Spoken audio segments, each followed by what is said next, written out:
Hey guys, I'm back as promised, and we're about to start the European Commissariat. And as I said, this will probably make a whole lot more sense this time. Let's see what we got.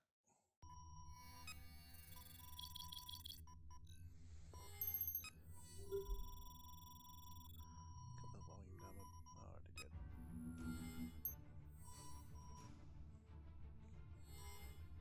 In the woodlands of northern Europe, there lies a disk composed of countless concrete slabs, the largest memorial of its kind in the galaxy. On its surface has been inlaid the names of every Terran who perished in the First Contact War and the years of struggle that followed.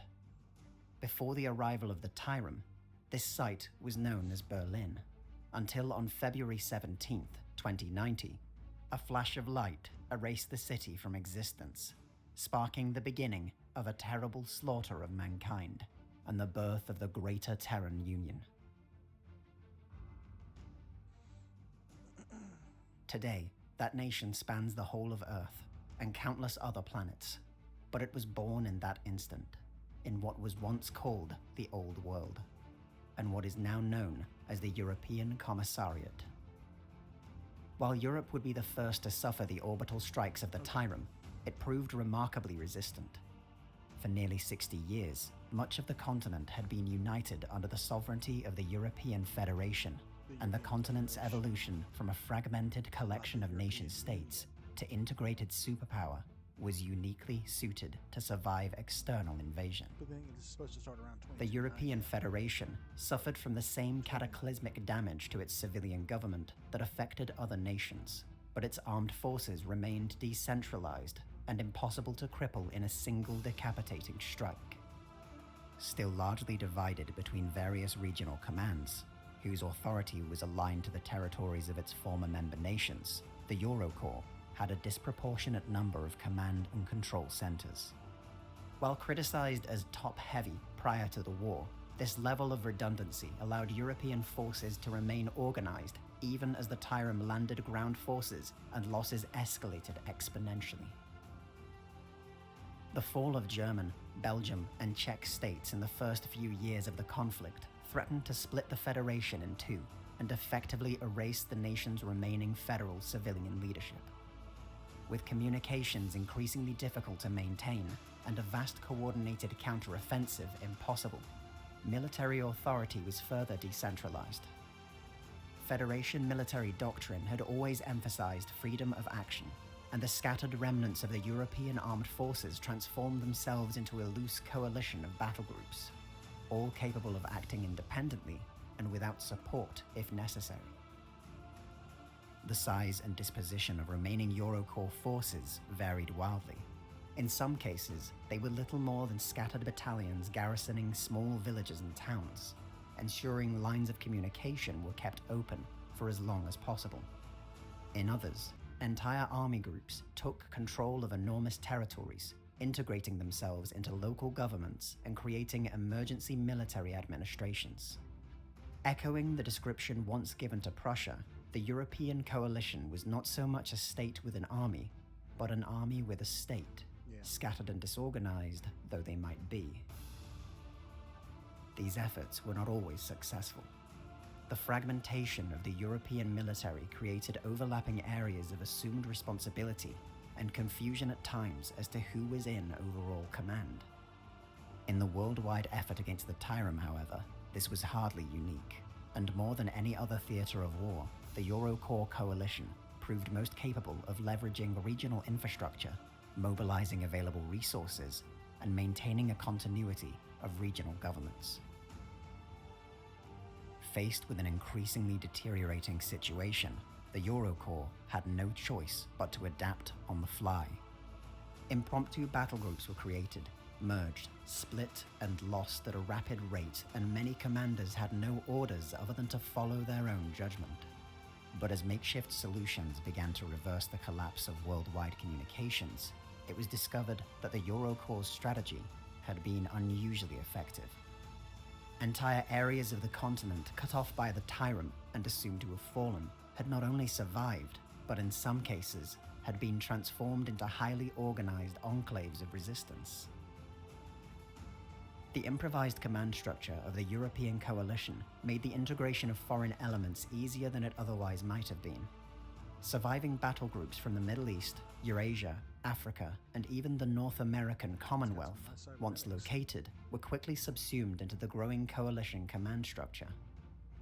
In place of a rigid hierarchy, a loose council of high-ranking officers, first solely from within the Federation, but increasingly from foreign nations as the war progressed, created broad objectives and directed strategy.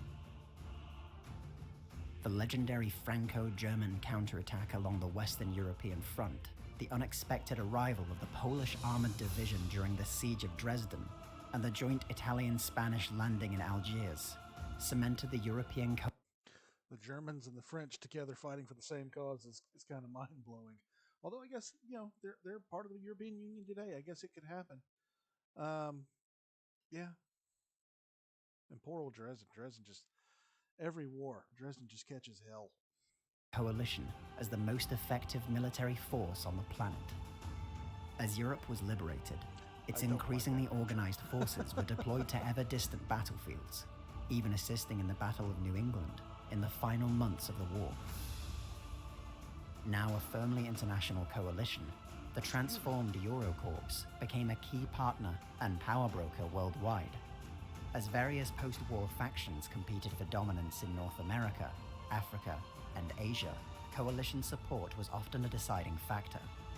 Much of the world followed the European model, bringing to the coalition increased legitimacy, recognition, and support. By the time the coalition was formally recognized as the world's single provisional government, the influence of the old Eurocorps had been dramatically reduced as American, Eurasian, Pan-Pacific, and Asian commands were integrated. Even so, the lineage of the Eurocorps could still be felt, and it was a point of pride that the remnants of the European Federation were the first to cede formally their sovereignty to the coalition, and would thereafter ratify the Greater Terran Union in Europe with a sizable majority. The division of old Federation territories across newly established Union commissariats was unpopular, but accepted by most as the natural conclusion to European imperialism. The erasure of European sovereignty was also resisted, but often portrayed in state media at the time as a fitting evolution of the European Federation. In a controversial address amidst Reconstruction, Marshal Cosma Orlik declared that, as much as Europe has joined the world has joined Europe. While criticized as Eurocentric and divisive at a time emphasizing global unity, it cannot be discounted entirely. Both the European Commissariat and the Greater Terran Union are similar in many ways to the European Federation, with the latter being closely studied during the integration period. The government of the European Commissariat is largely identical to that of other terrestrial commissariats, with slight deviations in procedure and custom according to local traditions. Its three branches of government are likewise modeled on that of the Greater Terran Union. Federal authority is held by the Office of the High Commissar, while legislative and judicial power is administered by the Council of Europe and the High Court of Europe respectively. Its capital is located in the city of Strasbourg, but with major offices and ministries spread across the whole of the commissariat. Rather than directly competing with larger commissariats, the European economy is highly diversified, with a slight emphasis in the advanced tech sector and automated systems. Luxury products from Europe are highly prized, especially in the frontier systems of the Union, as much for their quality as the history associated with it. European shipbuilding, while incapable of the same scale of production as the Eurasian or Pan-Pacific commissariats, has produced several prototypes eventually adopted into widespread service. The European Commissariat maintains no independent defense forces, but instead operates numerous paramilitary organizations and a single ceremonial division which garrisons government buildings and sites of historic significance.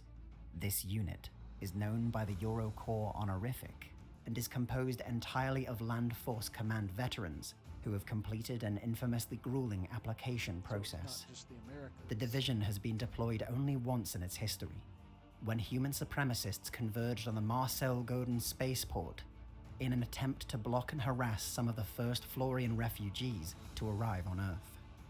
Footage of a Eurocorps soldier knocking out a human supremacist who attempted to grab a Florian child earned the unit widespread recognition and popularity across the whole of the Union. While the remarks of the unit's commander, future High Marshal Erich Koenig, became a rallying call of the Pan-Terran movement, saying, "The GTU has no patience for this bullshit." The Eurocorps is the most visible reminder of the European Federation, but its legacy, and the legacy of every nation ever to raise their banners across the continent, can still be felt. When the Tyrant came to Earth on February 17, 2090, it had been nearly a lifetime since Europe had known a major war. None alive then could remember their cities reduced to rubble and their skies clogged by falling ash. But it was something the continent itself knew well, and something it had overcome, again and again and again. When Europe's army struck back against the Tyrant, they charged against annihilation like the Knights of Charlemagne.